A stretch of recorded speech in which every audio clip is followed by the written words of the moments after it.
சில சந்தர்ப்பங்களில் கொஞ்சம் வேவரிங் மைண்ட் இருக்கும். செய்யலாமா வேண்டாமா, செஞ்சால் ஏதாவது எஃபெக்ட் இருக்குமா, செய்யலைன்னா எப்படி ஆகிடும் அப்படின்னு சிந்திக்கக்கூடியவர்கள் தான் வேவரிங் மைண்ட் இருக்கக்கூடியவர்கள்.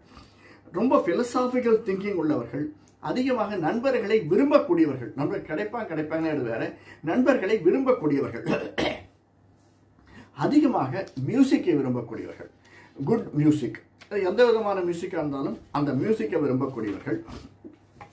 ரொம்ப சில சந்தர்ப்பங்கள் அசர்ட்டிவ்னஸ், ரொம்ப ஸ்திரமாக முடிவெடுக்கக்கூடியவர்கள். நாம் மோராலஸ் இந்த விருச்சிக ராசிக்காரர்கள் அதிகமாக இன்ட்ரோவர்ட் அப்படின்றாங்க. ரொம்ப சைலண்டாக அமைதியாக இருக்கக்கூடியவர்கள், இன்ட்ரோவர்ட்டாக இருக்கக்கூடியவர்கள், நல்ல எழுதக்கூடியவர்கள், அழகாக எழுதக்கூடியவர்கள். அப்படின்னா என்ன அர்த்தம்?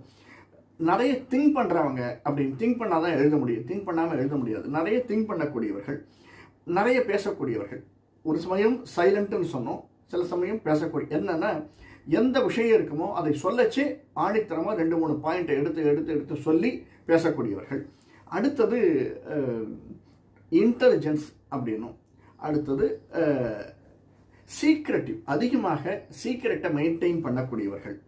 ப்ரோன் டு டிசீஸ், சில சந்தர்ப்பங்களில் ஆன்டி சோஷியல் எலிமெண்ட்ஸுக்கு அவர்களை நாம் ஊக்குவிப்பதாகவும் இருக்கக்கூடியவர்கள். அப்படின்னு இதெல்லாம் பொதுவாக இருக்கக்கூடிய, இதில் எல்லாமே நமக்கு ஒத்து வரும் அப்படிங்கிறதில்ல, பல விஷயங்கள் ஒத்து வரும். அதை உள்ளுக்குள்ளே போச்சு நம்ம பார்க்கலாம்.